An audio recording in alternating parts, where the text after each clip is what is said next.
Originally, I was supposed to review The Gentleman by Guy Ritchie for this episode, but then I saw Midway, and here we are.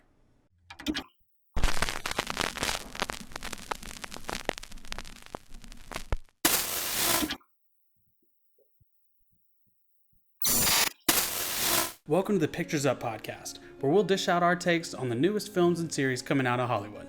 I'm Billy Wayne, and I'm going to be your host this week. Let's get into this absolute dumpster fire of a World War II film. I'm going to start by saying that I'm a huge history buff. I love studying history, and I love watching historical war films. With that being said, Midway has got to be the most bland, Walmart-ready historical war film that I've ever had the displeasure of having to sit through. This film is terrible, and I don't really have a whole lot of good things to say about it, but in the interest of being fair, I will start off with the things that I like. Historically speaking, the screenplay is pretty accurate, and for the most part, it stuck to the history and depicted the actual events that led to Midway. Unfortunately, that's really one of the only things I like about this film. So now let's get into the things that I hated. Buckle up, because it's going to be a long ride on this one.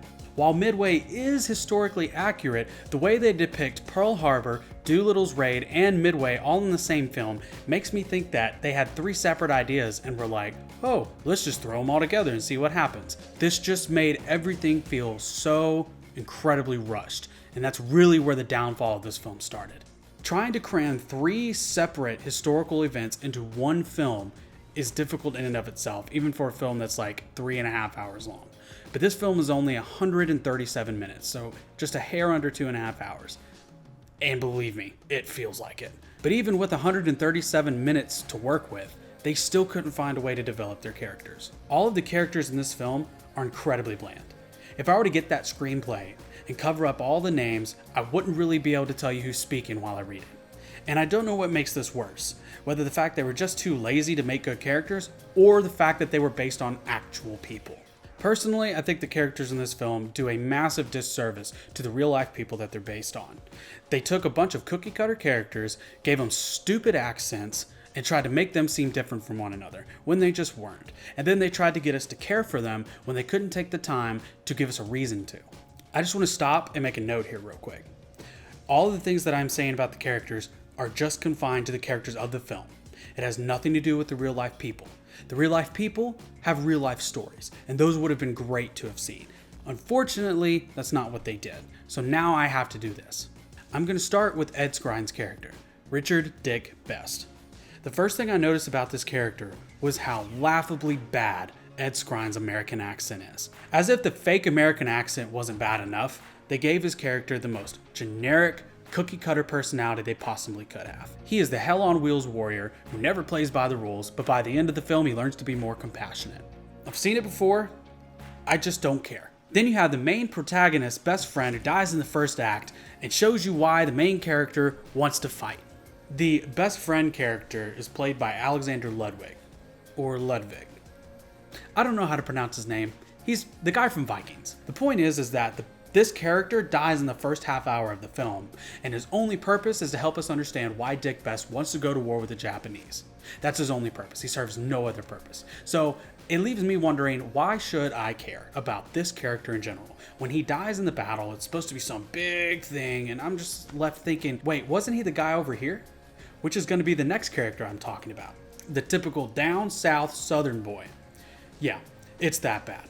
The character's played by Luke Kleintank, and the entire film, I was cringing because of that stupid accent. I'm pretty sure they only did that to differentiate him from Alexander Ludwig, because I couldn't tell them apart in the very beginning. One guy was in one scene, the other was in this scene. I'm like, wait, wasn't he just over there, or what the hell's going on here? So that's probably why they did that. Then you've got Nick Jonas's character, which, let's be completely honest here, he was only in this film for star power. Now, I'm not saying he's a bad actor or that he did a bad job in this film. I think he did just fine, given the source material that he had. His character was just another one of these generic cookie-cutter characters. His was the hot-headed machinist who chomps at the bit for combat, and after he's captured, doesn't give the enemy any information and chooses death before dishonor. Seen it before. I mean, every film has that. There's nothing unique about this character, and I just also couldn't find a reason to care about it. Then you got the commanding officer who always plays by the rules, but by the end of the film, learns to cut loose a little bit. He's played by Luke Evans, and he's utterly forgettable as well. Then there was a bunch of other characters who were basically just cannon fodder. The filmmakers couldn't be bothered with giving you any information on them, so you found it hard to give any reason to care. Then you got the characters that pissed me off the most, because they were played by the veteran actors, who should have really stolen the spotlight here, but ended up falling flat. Not because of their acting, but because of their direction, and really their characters in general. Luke Wilson plays Edwin Layton, and he just ends up being the oracle character of the film. All he does is forecast what's going to happen and dump an ungodly amount of exposition onto all of us. I wish they would have cut that absolute disservice of a scene for Doolittle's raid and instead replaced it with the code breakers cracking the Japanese code. Then you have Aaron Eckhart playing Doolittle, and what an absolute crime that was. Now, that's nothing against Aaron Eckhart, he did a pretty good job, but what was the point of showing this at all? It didn't progress the story any further in any way that I could notice. All it did was show one stepping stone between Pearl Harbor and Midway. It was more screen time that could have been dedicated to developing some characters, but instead, we get a half-assed Doolittle's raid scene. Next, you have Dennis Quaid playing Bull Halsey. Now, I love Dennis Quaid. Maybe it's just the Texan in me, but I love that gruffness about him. But you hardly see him in this film. And finally, Woody Harrelson is Chester Nimitz. And this character was probably the biggest crime of them all. So Woody Harrelson is one of my favorite actors, so when I heard that Woody Harrelson was going to be playing him, I was pretty excited to see it. And boy, was that an absolute kick in the nads. Woody Harrelson didn't hardly get to do anything with that character. I was bored watching him, and I was expecting way more out of that. I was excited to see him. Even Woody Harrelson couldn't get away from having a bland freaking character. And lastly, for the character portion of this review, is Mandy Moore. I don't know why she bothered taking this part. She was hardly in the film at all. And that's a huge disservice to her talent. I would have loved to have seen more of her. After I recorded this segment, I realized that I totally omitted the Japanese characters. So I appreciated that the filmmakers didn't totally dehumanize them, but they also felt somewhat bland to me still. Next on my list of things to bitch about with this film is the atrocious overuse of CGI. Midway is a prime example of the saying, just because you can, doesn't mean you should. It literally feels like I am playing a video game while I watch it, and it shouldn't feel that way. I mean, watching these massive aircraft carriers turn on a dime, it's just comical, man. It reminded me of that movie Battleship, just overly saturated. Then you've got all these pilots getting shot out of the sky and more explosions and all, but you hardly see a drop of blood. I mean, you see a little bit, but not a whole lot. They're here and there. Now I get it.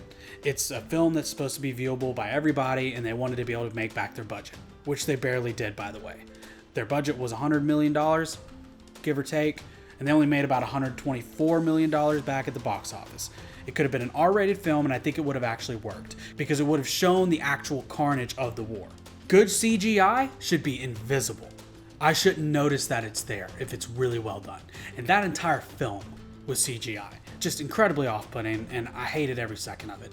Finally, we got the editing. I'm not going to touch on it too much because there's not really much to say. It just left something to be desired. All in all, Midway just isn't good. This nearly 2.5 hour long monstrosity spends so much time talking about things that aren't Midway itself that it leaves you wondering what the film is actually about. We've already seen films about Pearl Harbor and Doolittle's raid. I didn't really care to see another one.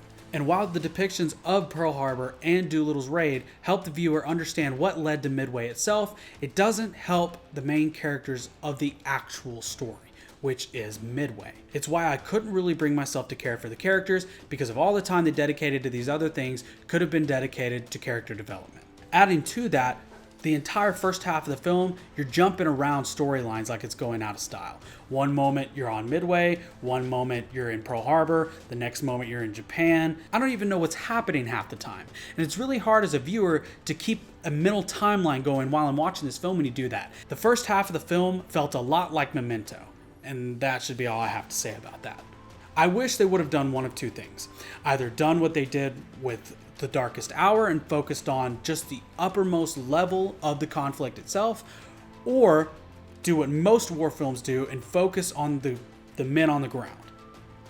Or I guess in this case the ones in the sky, but you get my point. But this film tries to do both. It just leads to the viewer being incredibly confused and not really being able to feel for this many characters all at once. It took me a while to even figure out who the main protagonist was, and that's really off-putting for me as a viewer. Adding to the fact that this film is too freaking long is the fact that they spend so much time on needless scenes. The most prevalent one in my mind, and this may be nitpicking, but I was already pissed off at this point, so why not mention it? There's a scene toward the end where they're passing a letter telling what happened at Midway between a bunch of different people until it gets to who it needs to go to. It's like 4 or 5 different people in the same room in one long sweeping take, and I don't see why that was important. Could we not have just followed one guy coming through the door and just given it directly to the person that it needed to go to? I just felt that was incredibly unneeded. To close this out, I was incredibly disappointed with Midway. I was expecting so much more than what I got, and I honestly felt robbed. I give it 2 out of 10. Do you agree or disagree with my review of Midway? Let us know in the comments. And make sure you check that notification bell so you can stay up to date on our content. And follow us on social media, which are linked down below in the description. You've been watching the Pictures Up podcast, and we'll see you next week.